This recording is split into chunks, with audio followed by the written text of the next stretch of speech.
আসসালামু আলাইকুম আরহামাতুল্লাহ। সুপ্রিয় দর্শক, আজকে আলোচনা করব বদ নজর থেকে বাঁচতে মহানবী সাল্লাল্লাহু আলাইহি ওয়াসাল্লাম যে আমল করতে বলেছেন।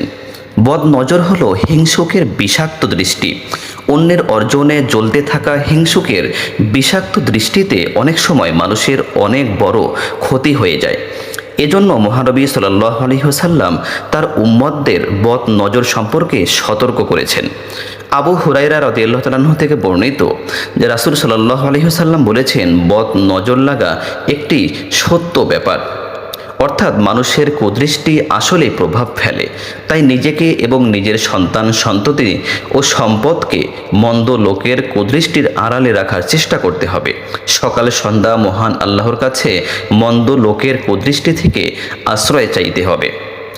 উবায়দ ইবনে রিফাআ আজ-জুরাফি রাদিয়াল্লাহু তাআলা আনহু থেকে বর্ণিত, আসমা বিনতে উমাইস রাদিয়াল্লাহু তাআলা আনহু বলেন, এ রাসূলুল্লাহ, জাফরের সন্তানদের খুব তাড়াতাড়ি বদ নজর লাগে, আমি কি তাদের ঝাড়ফুঁক করাতে পারি?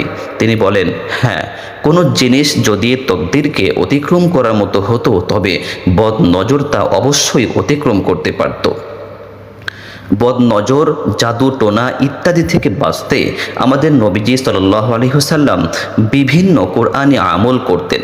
পবিত্র কোরআনের আমলের মাধ্যমে বদ নজর থেকে রক্ষা পাওয়া সম্ভব। পবিত্র কোরআনের দুটি সূরা আছে, তার উপর নিয়মিত আমল করলে বদ নজর থেকে রক্ষা পাওয়া সহজ হয়।